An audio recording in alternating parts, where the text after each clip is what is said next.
been okay? Yeah, good. So we'll go ahead and call this Sewer User Special Review Committee meeting to order. At City Hall, Friday, September 26th at 2 o'clock here in the council chambers. Let's do a roll call. Dickie Lodgley. Vernon Martin. Michael Landry. Present. Tim Mader. Christy Dunn. Rob Carter. And Stephen Primo. Okay. And the purpose of this meeting is to consider the annual review of the utility fund and sewer user fees. And we'll go ahead and turn it over to our city attorney. Can I ask a question? Do we expel the alternate for recognize that? Yeah, I think that's advisable. So how do I do that? Because I've never done it. I think we just reflect that Mr. Martin is not here. In his absence, Councilwoman Sandra Marks, Councilwoman Sandra Marks, who is a member of the Utility Committee, correct? Vice Chair. Vice Chair. That she will stand in his stead.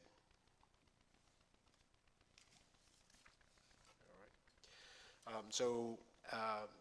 As Ms. Almond pointed out, we're here to have this is a meeting of the committee to review the sewer user fee rates.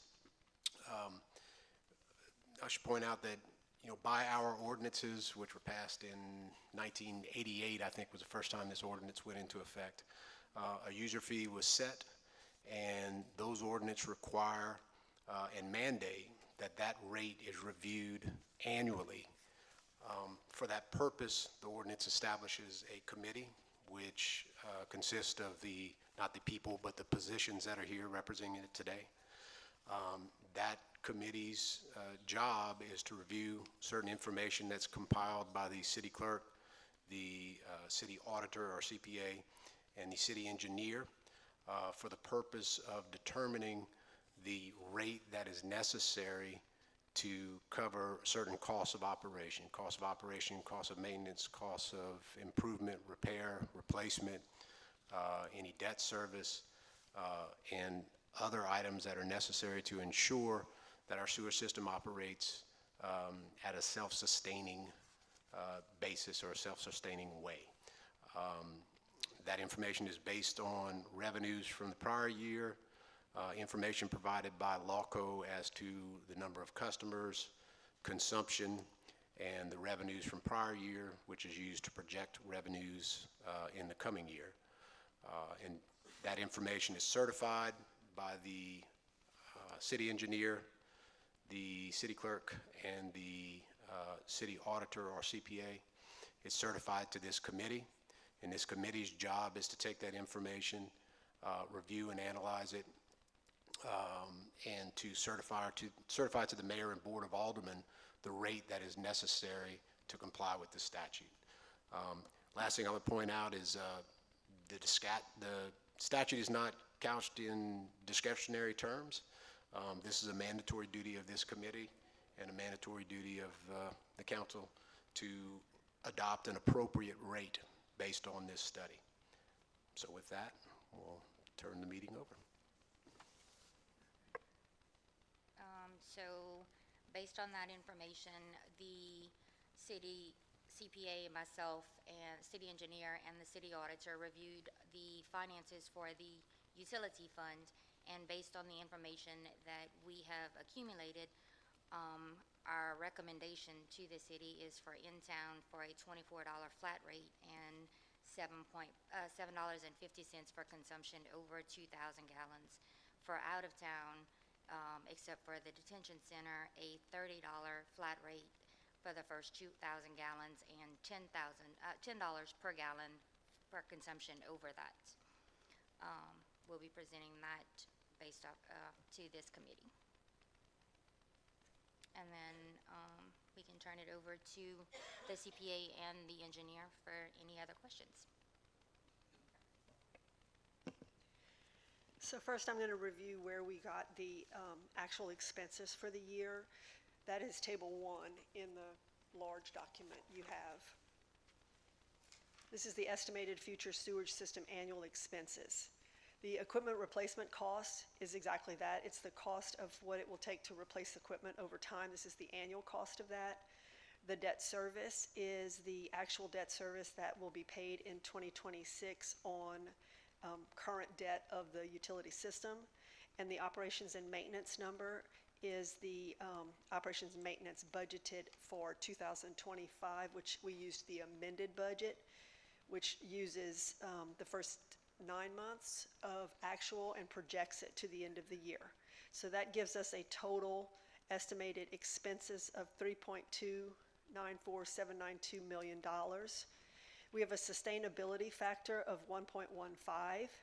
And so when you apply that sustainability factor to the total, your targeted total annual expenses to cover the system for the year in accordance with this obligation, this ordinance, is $3.789 million. So that is our target annual expenses that we must cover, meaning that's the revenue we need to generate to be able to cover the expenses for the year. The sustainability factor is actually defined as the factor recommended by Louisiana Rural Water. It is also necessary to be eligible for grants, including the LCDBG grant that has been applied for $2.8 million for some sewer repairs, and to be proactive in funding future DEEQ mandates. So that is why we used a 1.15 sustainability factor. I'm going to switch to Tim for Table 2, the actual LawCo monthly payments. Okay, thanks, Christy. What I'm going to ask you to do first is on this same 4-page, 11 by 17 collection of tables, if you'll turn to page 2 and 3, you'll see that there's quite a bit of information on that page. One page, page 3, is watermarked as page 1, and that's because it's the first page in LawCo's database that we used to model any given base rate, any given cost per thousand, any given minimum, whether the minimum is 2,000 or 3,000 gallons a month. We could plug that information into a spreadsheet that we developed by importing raw LawCo data into these spreadsheets. And you'll notice I have page 1 watermarked, and if you flip the page, you'll see I'm showing page 91. That's because otherwise I would have had to give you each 91 pages worth of LawCo data. Anybody wants to see this, see all 91 pages, I'd be glad to send that to you. But you can see from this page 1 watermark, page 2 watermark, that you have far left column is a customer ID. It's an account number, and that's just to make sure everybody understands that this is a synopsis of every customer that LawCo has. If you go across from that column, you'll see a CR code, you'll see IO town. If there's an I in that column, that means that customer is an in-town customer. If you see an O in that column, and if you turn the page, you'll see out of town begins after that line is drawn. There begins to be O's in that column. Those are all the out of town customers. You'll see an O in the last customer in town, and that just happens to be the detention facility, which by ordinance has been exempted in having to pay the higher out-of-town rates. So going back to the top of the page, when you look at sewer rate column, it's the third or fourth column, third column from the left, and you see a number 21. That is a LawCo code which tells them to use the current formula, which is a $17 base rate and a $4 per thousand above 2,000. So that 21 is just that. It's a code number that is in the LawCo computer system. Then you see August 24 going from left to right all the way through July 25. That customer, that very first customer, if you want to get an idea what that means, that customer is using 3,000 in August, 3,000 in September, 2 in October, and so on. So those numbers that you see under those headings are all 1,000 gallons used by that customer. So at the end, you go all the way to average. The average is taking all of those monthly usages, divide by 12, and that's what that particular customer uses in a year's time. So the column average, if you go from the top to the bottom, you can see that each customer has its own usage history. And again, this is August 24 through July 25. That was the latest information we had when we started doing this. So if you look at, again, the average column and turn the page,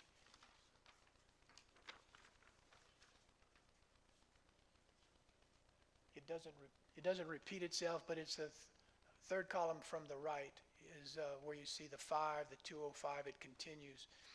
So those are the average consumptions, and then if you look at the column just to the left of the rightmost column where it has 0, 18, 492, 2600, etc., those are the gallons above 2,000. So I know I'm going through this quickly, but what this was doing was calculating at the average of the at the average consumption, it was translating that into the amount that would be billed for that year on the average. So the very right column, it's the column that's kind of a burnt orange at the top. You can see what those customers were paying on the average per month based on the current rate. And then if you'll again go to the last page, the 91 page, you can see where it says at the end of the in town, there's an orange highlighted column there that has 181,862. That is the average monthly revenue. It's what is billed. I want to make that distinction.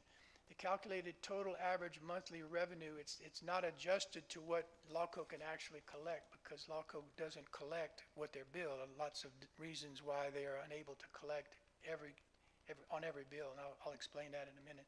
So 181,862 is the amount on the average billed in town.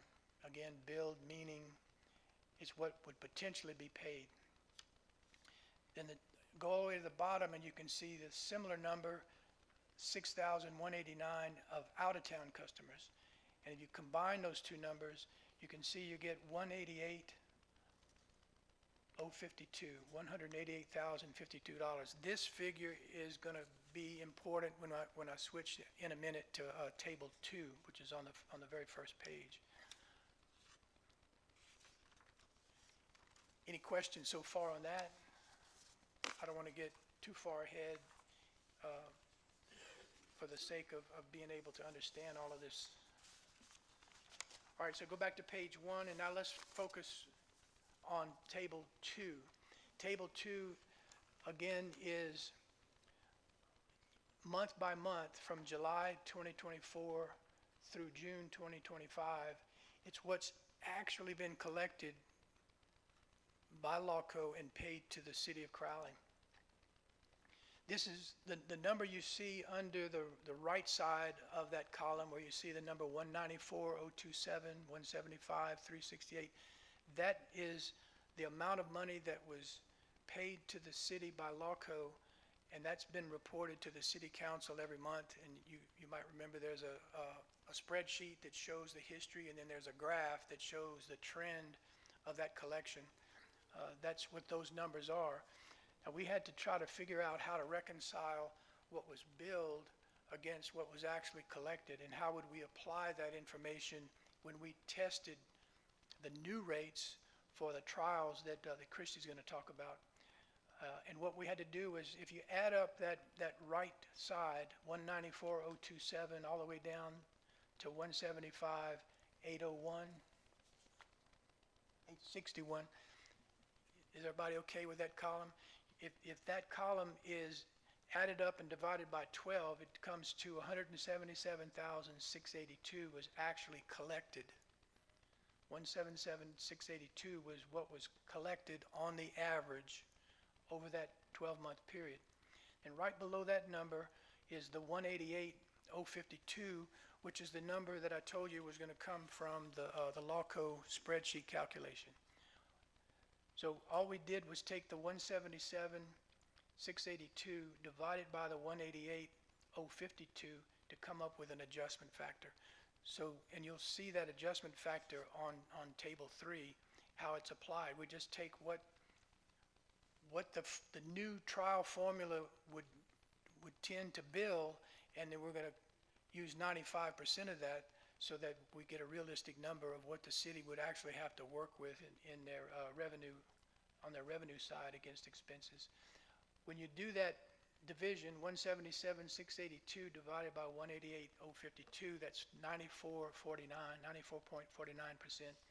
And we just went ahead and used a 95% number because none of this is as precise as maybe it should be, but there are a lot of estimates involved anyway, so it didn't really make any sense to use a precise number like 94.49. Doesn't make a lot of difference in the calculation of the revenue anyway. So we're going to be using 95% as an applied adjustment factor. So what Christy will explain when she explains these trials is keep in mind that when we calculated a given base rate and a given cost per thousand, we came up with a number that would be billed, but the number that we feel would be collected would be 95% of that, and that shows up on that table. I'll explain a few things about the table 2, and I think I'll be done. If you look at table 2, the bottom, there are 3 footnotes. Just wanted you to be aware that these things were taken into consideration. 76 cents per customer had to be subtracted because that's what LawCo charges the city to do the billing. So that's been factored in. That's footnote 1. Footnote 2, we were informed by LawCo's representative that regarding rentals, duplicate accounts, I'm not going to be able to explain some of this, but Ben could, Ben Labiche. Vacancies, bad debt, all of that is what is attributable to having to come up with a 95% adjustment factor. And lastly, we had to take into account city buildings don't pay for water unless the monthly total of all buildings exceeds 500,000 gallons. So again, these are the factors that came into calculation. I'll say that by ordinance, when it names the city engineer involvement, it specifically says that the city engineer has to get this information from the water company, which we've done. I think that would do it to explain those that table 2 and the schedule 1. Any questions so far? All right, I'll turn it over to Christy. All right, so now we'll look at table 3, the trials. So our next step in the process, once we identified the data in table 1, we got our sustainability factor, we got our adjustment factor, and we got all that put together. Then we started with what we called trials. And you'll see that there were a total of 13 of them, and what we did, we left the minimum consumption at 2,000 gallons. That was what it currently is set at, and there was no reason to actually change that at all. So we started with the base rate, and this is really just like a shot in the dark. You start with a rate, and you plug it in, and you see if you meet the target annual expenses, and you keep tweaking it until you get to a number that's either over or less. If it's less, you throw it out. If it's over, but it's too over, then you go a little further. So you can kind of see, I'm not going to go over all 13 of them, but you can see the first trial, we started at 22 base rate with a $5 rate per 2,000 gallons. That's column C and D. That got us, and then the base out-of-town rate, $27.50, and the rate per thousand at $9.25. And after you, that's the total. Column G is the estimated unadjusted. As Tim just explained, column H puts that 95% adjustment factor on that number, and we get 2.7 million. Then we add back the amount of ad valorem tax that's projected for 2026. This is also our budgeted 2026 number, because that is part of what is going to cover the cost. So we know that the estimated total annual revenue for number one calculated to 3.087, which clearly was $700,000 short. So there was no way that that was feasible. So then we jumped to $25 with $8, $32.50 out of town and $10.50 for consumption. We applied the same factor, and that got us to 4.012. Well, that was a little higher than what we needed. So then you started just going back and forth and literally just saying, try this, try this, try this. And so we went through, and at number 6, we got $24 base rate in town with $7.50 consumption, and out of town 30 base rate with $10 consumption. And that got us to 3.820, which was pretty close to where we needed to be. And then we continued just to see if we could go down a quarter here, 50 cents here, 30 cents here, and we continued on. And once we did all of these, we identified which ones were the would allow us to actually meet the criteria. And at that point, the committee recommended that we go with number 6, which is $24 base rate in town, $7.50 consumption on each 1,000 gallons, over 2,000. $30 base rate for out of town with a $10 consumption rate, which would generate the 3.82 million in revenue. And you compare that to the expenses of 3.789 or 3.8, it's about $20,000 more. And we felt like that was the best route that the city should go as far as rates go. And based on that, we made the recommendation that the city clerk has read previously. Any questions on those calculations?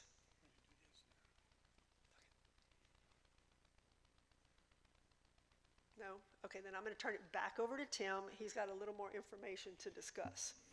Yeah, I'm going to hand out something that was presented to City Council in September at its meeting, having to do with recent DEQ mandates and the city's commitment to execute a corrective plan of action to take care of problems in the system, basically reduced to 2 parts. There's a collection side of the sewer system, and there's a treatment side of the sewer system. And so I wanted to go over this with you. I'll wait till you all have it in front of you. What's highlighted in red font and yellow highlighting is a summary, a synopsis of the compliance order that the city is under. What I've done there, if you see, there are some links in the first paragraph, and then in the third paragraph, there's a few more links. Those links can be used to access the compliance order itself and also the city's response to the compliance order. The compliance order indicated that the city had problems in 2 areas. One, overflows in the sewer system. The other was deficiencies that led to excursions. The word excursion just means that we didn't meet certain discharge parameter requirements on given months when we had to report the quality of the sewage discharge. So in the compliance order, we were required to provide a response to 4 basic things. One is, what are we going to do to correct it? What is it going to cost to correct it? Where are we going to get the funds? And what's the timeline to get it done? All this occurred at the same time the city was in the process of renewing its discharge permit. A sewerage discharge permit for a public wastewater facility is good for 5 years, and our 5 years was up about 1.5 years ago. By permit, we're required to apply for a new permit 180 days prior to the expiration of the existing permit. We did all of that. For whatever reason, it's taken about 1.5 years for us to finally come to the point of getting the permit. The point of bringing that up is that the new permit brings about more stringent discharge requirements, especially one parameter particularly is what's called ammonia nitrogen. And I explained to council in September at its meeting, the concept may not mean much, but the numbers possibly will. Currently, the city, before the renewed permit, was having to meet basically a 5 parts per million ammonia nitrogen concentration in its discharge. The new permit changes that to 0.8 parts per million. The ammonia nitrogen system is 25 years old and was already beginning to show, I guess, signs of its age and not always meeting the 5 parts per million. And so that's part of the reason we were under compliance order, as one of the parameters that we weren't meeting. But now we hit doubly with, we have to correct as if we were going to continue with that same discharge limit, but now we have a new one that we have to abide by. So it's a double whammy, because we have to make the existing system more efficient after its 25-year age, and we have to add capacity to it. All this costing quite a bit of money. Now we've applied for a grant for the ammonia nitrogen upgrade. It's an LCDBG project. 2.85 million is the total cost of the project. If you flip the page that we just handed out, you'll see these numbers. Part A that I'm going to refer to is, this was also submitted to council at its September meeting. You can see I have phase 1, phase 2, phase 3, phase 4, and 5 under Part A. Part A being the treatment plant component of the things that have to be done. And by the way, the timing of all this is somewhere between 3 and 5 years. We have to get our act together and be in complete compliance. You can see phase 2 is already under contract. I'm sorry, phase 1 is under contract. We're using ARPA money and city funding of $800,000 to improve the duckweed pond. Phase 2 excavation of the East Marsh is a application for funding that we submitted only about a month ago. That's a $2.13 million project. Then phase 3 is the upgrading of the ammonia nitrogen reactor, the one I just referred to, $2.8 million project that is going to be funded by LCDBG and city funding combined. The good news there is that we were required to submit a pre-application with the possibility that we would or would not be invited to submit a full application. We were invited a few months ago to submit a full application. Those are due in December.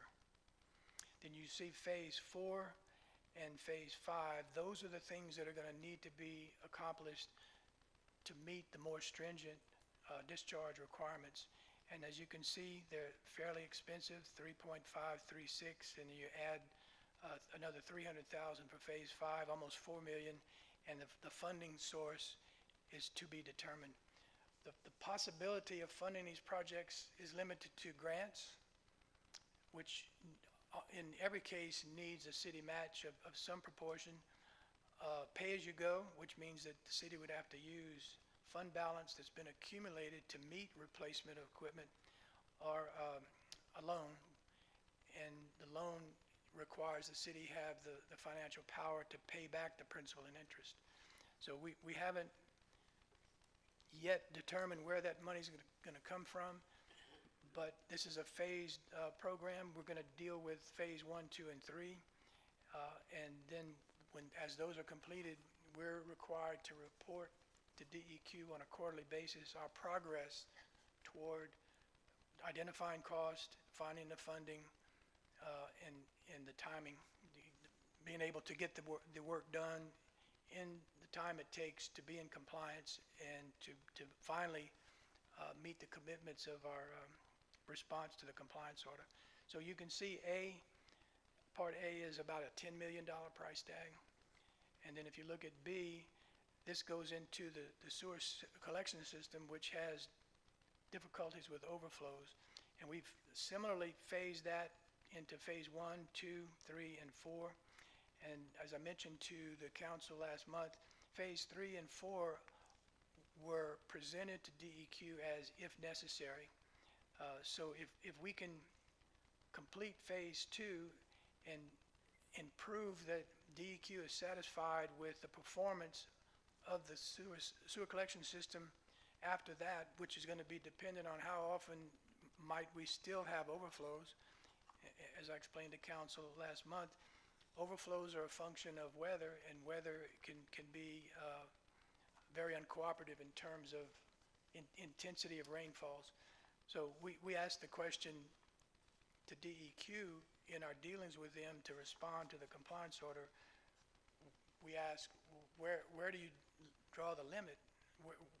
Where do we say that we've done enough, and if we have one overflow in a year, will DEQ say you got to stop that one too? It's kind of a version of insanity to think that we could always have enough money to spend so there would never be an overflow in the system under any circumstances. That's like saying that we could design your storm drainage system to prevent flooding under any circumstances. We all know that that's impossible. So we related sewer system overflows to storm drainage risk, and that's what allowed us to get them to agree to the if necessary aspect of our commitment. But those improvements add up to about 7.7 million, and so the total 10.1, 7.7, just under 18 million. And what I just tried to explain to you overtly here is in that footnote at the bottom of that page. So I'm bringing this to you because when you look at table 1 that Christy described, you'll see that there's where it says equipment replacement cost, there's a footnote. These are all things that are mandated, but as you can see, they're not funded. So what we tried to do is put in a measure, a small measure of what might be required to make improvements that will get us into compliance with DEQ's permit and mandates. That may not be enough. We don't know until we get further down the line, but we're doing our best to minimize the effect that all this has on the user. I just wanted to put maybe more definition to that equipment replacement cost. It's a lot of what Tim Crater has to do just to keep pumps running or replaced. His just normal operating equipment, trucks and so forth, need to be replaced. All of that's part of that equipment replacement, but now we're faced with, let's say, major equipment replacement that, again, we're going to have to fund through grants, pay-as-you-go, or loans. And you can't go into any grant without a match, and you can't get into any loan commitment without having the principal and interest to pay it back. So I'll close there with that. If you have any questions about this now or in the future, let me know. I apologize for the length of that. Anything else? All right, so then we'll move on to action items.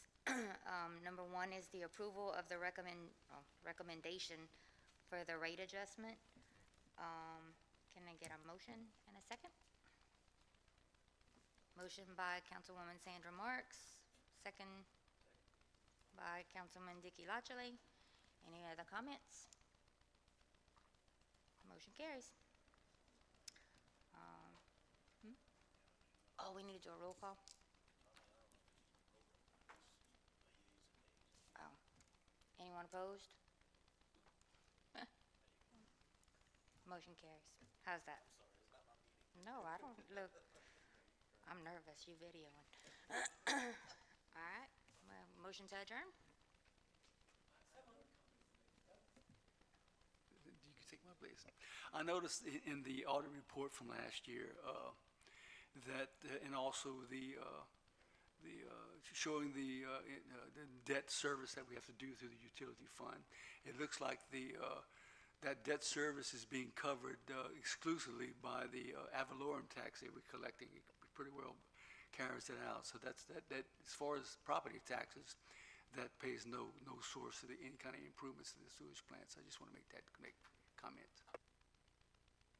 I'll respond to that as well, because if you look, our estimated ad valorem tax revenue for next year is $348,000, and the actual debt service expense for next year is $446. So it's actually $100,000. It's not even covering 100%. It's even worse. Anything else? Motion to adjourn. Sandra Marks. Second, Dickie Lotchley. Motion carries.